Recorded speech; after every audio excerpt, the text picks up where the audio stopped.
Thanks for visiting Bible Mountain. This is a study of the second letter of John. In this study, I'm going to start by talking about why 2 John is in the Bible. Then I'm going to talk about the authorship, the historical context, and the geographical context.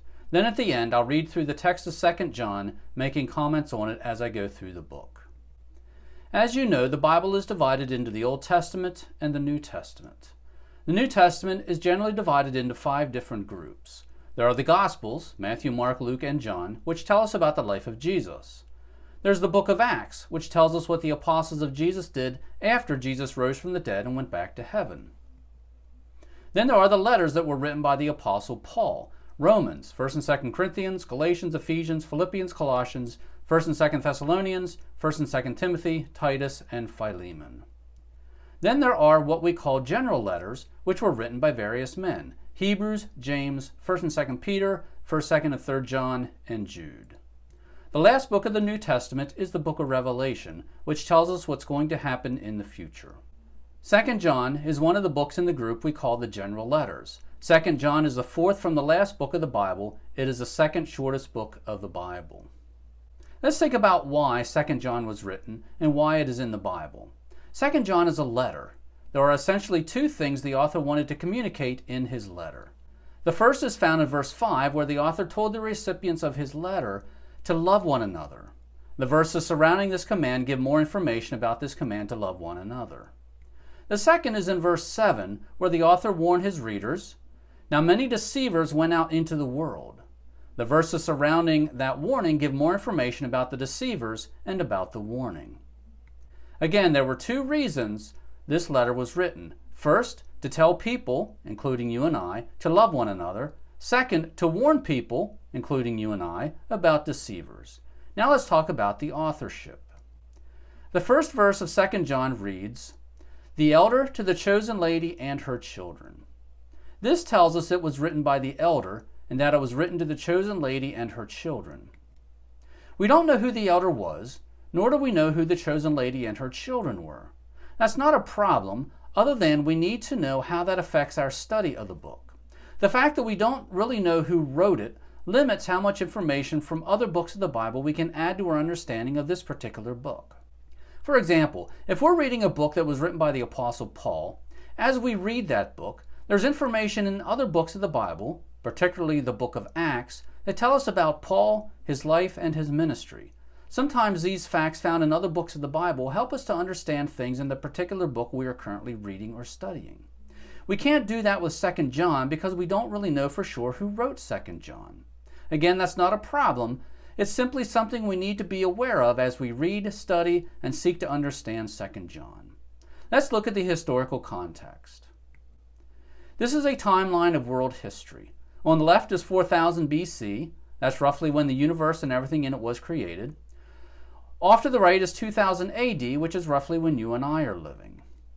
The Old Testament tells us about people and events from around 4000 BC up to about 400 BC.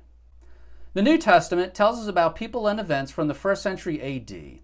Let's look closer at the 1st century AD.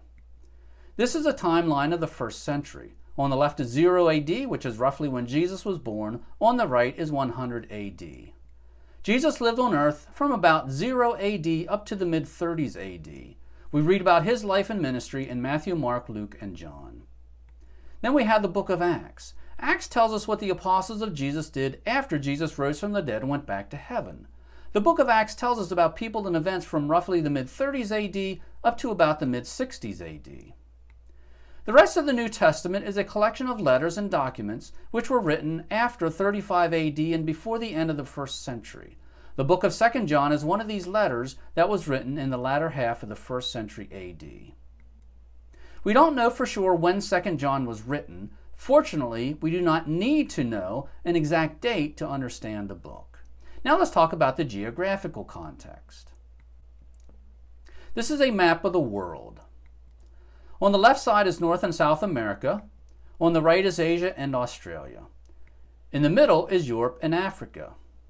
Also in the middle is an area known as the Middle East. The Middle East is the area where Europe, Asia, and Africa meet each other. All the events of the Bible took place in the Middle East. Let's take a closer look at this area. This is a map of the Middle East. In the upper left is Italy. In the lower left is Libya and Egypt. On the right is Iran. In the upper middle is Turkey.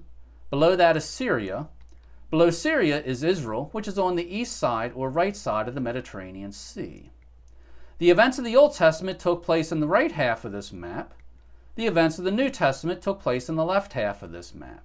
The people and events recorded in the New Testament start with Jesus and his ministry. Almost everything Jesus did took place in Israel.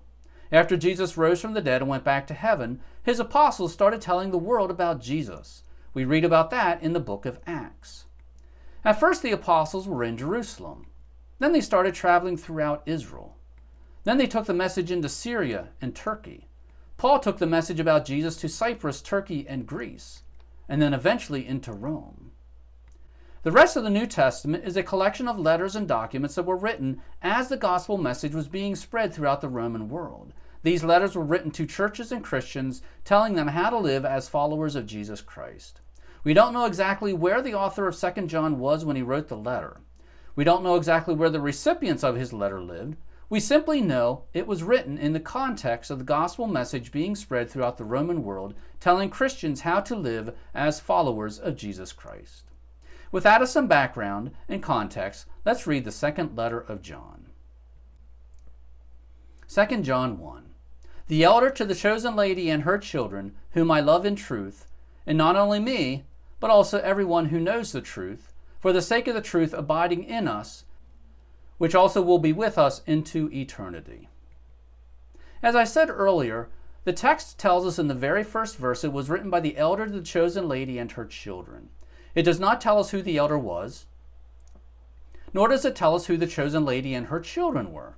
This is not a problem. We just have to be aware that this limits the amount of information we can bring in from other parts of the Bible in order to illuminate our understanding of the text of 2 John. Notice at the end of verse 1 the word truth. Then in verse 2 it says, for the sake of the truth. We live in a culture that does not value truth. Unfortunately, our culture values emotions and feelings more than truth. This verse in 2 John indicates truth is important.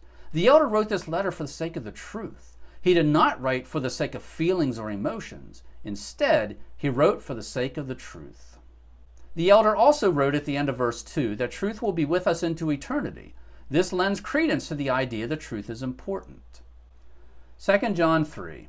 Grace, mercy, and peace from God the Father and from Jesus Christ, the Son of the Father, will be with us in truth and love. Notice the word truth at the end of verse 3. 2 John 4. I was very glad because I found some of your children walking in truth, just as we received commandment from the Father. Here, the author wrote that he was glad because some of the chosen lady's children were walking in truth. Again, this reinforces the idea that truth is important. Verse 5. And now I ask you, lady, not as writing a new commandment to you, but that which we have had from the beginning, that we should love one another. As I said earlier, verse 5 is one of the main ideas the author wanted to communicate in this letter. He wrote to tell the chosen lady and her children to love one another. The elder wrote that this was not a new commandment. This is a commandment they had from the very beginning. In the Gospel of John, we read that Jesus told his disciples to love one another. We see this in John 13:34, 15:12, and 15:17. The author of 2 John merely repeated that command, reminding his recipients that we should love one another. Verse 6. And this is love, that we are walking according to his commandments. This is the commandment, just as you heard from the beginning, and you should be walking in it. In verse 6, the elder defined love. Love is walking according to the commands of Jesus. Notice he did not define love as a feeling or emotion. He defined love as obedience to Christ. Again, this was not a new idea. Jesus told his disciples that if they loved him, they would obey his commandments. We read about that in John 14:15. The author of 2 John is merely repeating that definition of love. Love is walking according to the commandments of Jesus. In the second sentence of verse 6, the author reminded his readers that this was a commandment they had from the beginning. Verse 7. Now many deceivers went out into the world, the ones not acknowledging Jesus Christ coming in flesh. This is the deceiver and the antichrist.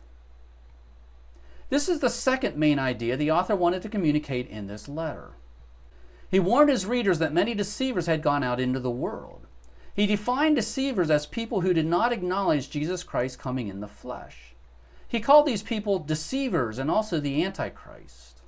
Verse 8, "Watch yourselves so that you do not lose the accomplishments, but instead receive a full reward." The elder warned the chosen lady and her children to watch themselves. They needed to watch themselves because of the many deceivers. He wanted them to make sure they didn't fall for the deception and lose their reward. Verse 9, "All the ones going and not abiding in the teaching of the Christ do not have God. The one remaining in the teaching, this one has both the Father and the Son." Notice the contrast in verse 9.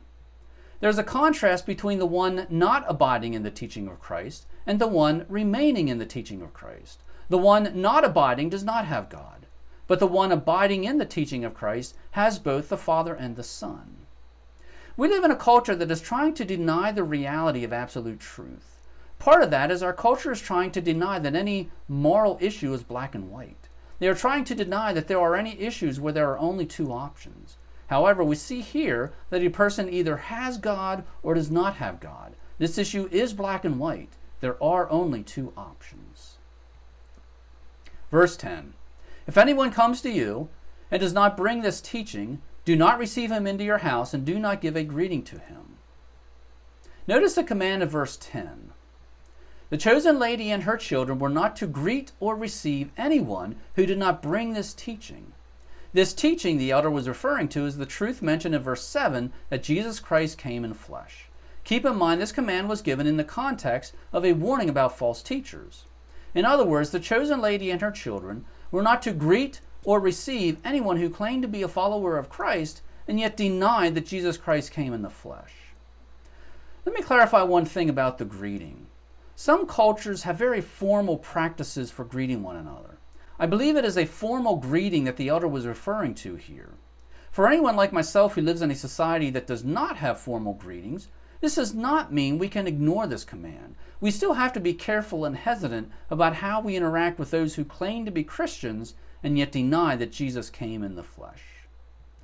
Verse 11, "For the one giving a greeting to him participates in his evil works." This is a strong statement. It is a warning that anyone who greets a deceiver or receives him into his house is actually participating in the evil work of the deceiver. Obviously, we should not do that. The warning to us is we have to make sure we don't do anything that gives legitimacy to anyone who claims to be a Christian and yet denies that Jesus came in flesh. Verse 12, "Though having much to write to you, I do not want to do so through paper and ink. Rather, I hope to be with you and to speak face to face, in order that our joy might be full. The children of your chosen sister greet you." That is the end of 2 John. As I said before, there were two main points the elder wanted to communicate in this letter. The first point is in verse 5. "And now I ask you, lady, not as writing a new commandment to you, but that which we have had from the beginning, that we should love one another."